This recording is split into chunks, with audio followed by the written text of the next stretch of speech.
মানে শত, শত কমেন্ট আমরা খেয়াল করছি। আমার খুবই পছন্দের একজন বক্তা মিজানুর রহমান আল আজহারি হুজুর।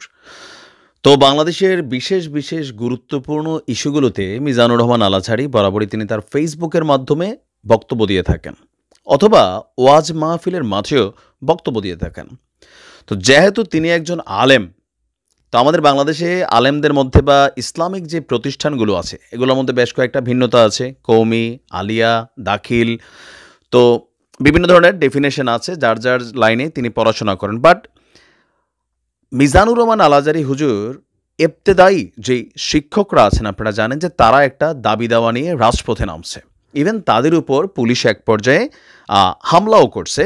হামলা মিন্স হচ্ছে তাদের উপর পুলিশ লাঠিচার্জ করছে তাদেরকে ছত্রভঙ্গ করার জন্য। পাশাপাশি সারা বাংলাদেশে আমাদের শিক্ষকদের আন্দোলন চলছে। তো সবার একটা প্রশ্ন যে আজহারি হুজুর নিজে একজন হুজুর হইয়া যখন ইবতেদায়ী শিক্ষকরা রাজপথে তাদের অধিকারের জন্য লড়াই করছেন, আবার আমাদের নর্মাল যারা স্কুলের শিক্ষকরা আছেন তারাও লড়াই করছেন, কেন মিজানুর রহমান আল আজহারি নিজের স্বগোত্রীয় আলেম শ্রেণীদের জন্য বা হুজুরদের যে প্রতিষ্ঠানগুলো ইবতেদায়ী বা দাখিল মাদ্রাসাগুলো, তো এগুলা নিয়ে বা আলিয়া মাদ্রাসাগুলো তিনি কেন একটা স্টেটাস তাদের মানে কমিউনিটির জন্য দিলেন না? আমার কাছে একটু আশ্চর্য লাগে বিষয়টা যে আসলে হুজুর কেন দিলেন না। মাহফিলে তিনি নানান বক্তব্য দিচ্ছেন, এই মুহূর্তে তিনি প্রচুর ব্যস্ত আছেন। পলিটিক্যালি অনেক বক্তব্যের মধ্যে ঝামেলা হয়ে গেছে। সর্বশেষ গত পরশুদিন 7 কলেজ প্লাস শিক্ষার্থীদের মধ্যে ঢাবির মধ্যে যেই সংঘর্ষ হয়েছে সেইটা নিয়েও হুজুর কথা বলছেন। কিন্তু জনগণের প্রশ্ন যে আপনি একজন আলেম হয়ে কেন আপনি ইবতেদায়ী শিক্ষকদের পক্ষে কোনো একটা অবস্থান নিলেন না? আমার নিজের কাছেও একটু রহস্যজনক মনে হয়। তবে হয়তোবা তিনি বিষয়টাকে এতটা গুরুত্ব দেন নাই, অথবা তার নানান কর্মকাণ্ডের মধ্যে এই বিষয়টা নিয়ে আলোচনা করার মতন সময় পান নাই। অনেক হুজুর ওনার উপর গোস্সা হয়েছে। এখন কেন হয়েছে? কারণ তিনি একজন আলেম, এই জন্য মানুষের একটা দাবি যে আপনি নিজে আলেম হইয়া আপনি একটা স্ট্যাটাস দিতেন, তারপরে কি হয় না হয় এটা জরুরি ছিল না। আমরা আমাদের কথাটা এবার একটু ব্যাখ্যা করি। ইবতেদায়ী অথবা দাখিল অথবা আলেম অথবা মসজিদের বা মাদ্রাসা যারা শিক্ষক আছেন তাদের বেতনের পরিমাণ অনেক বাড়ানো দরকার। পাশাপাশি যারা স্কুলের শিক্ষকরাও এই মুহূর্তে আন্দোলনে আছেন তাদেরও যে দাবি দেওয়া, আমার মতে এগুলা বাড়ানো দরকার। কারণ বলা হয়ে থাকে শিক্ষা জাতির মেরুদণ্ড।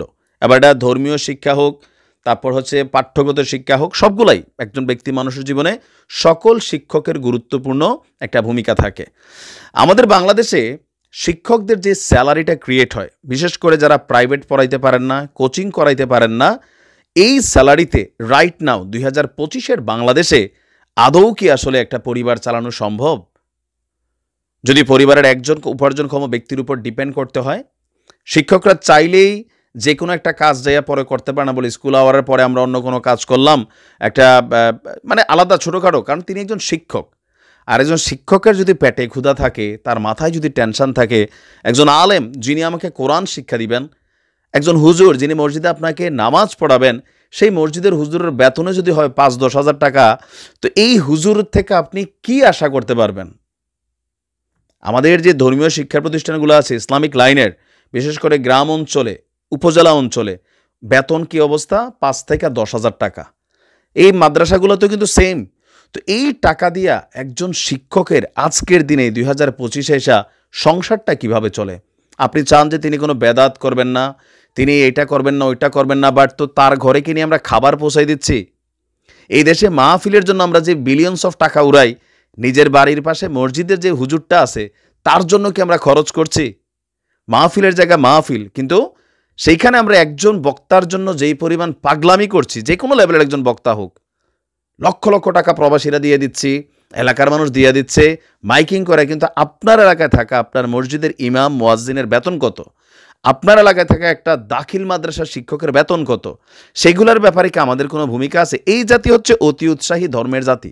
আমি এটা কিন্তু ভাবি, বাংলাদেশে যেই পরিমাণ আমরা ধর্মপ্রাণ ফেসবুকে ওয়াজ মাহফিলের বেলায়, কিন্তু ব্যক্তি জীবনে আসলে আমাদের এই অ্যাপ্লাইটা কোথায় হচ্ছে?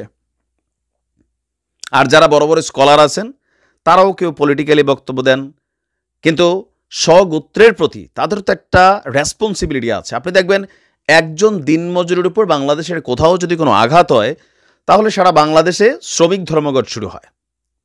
তা আমাদের ইবতেদায়ী শিক্ষক হোক, অন্যান্য শিক্ষক হোক, তারা শিক্ষক। শিক্ষক কমিউনিটির মধ্যে আমরা যারা ছাত্ররা আছি, কোথাও না কোথাও দিন শেষে আমাদের উচিত আমাদের শিক্ষকদের পক্ষে অবস্থান নেওয়া।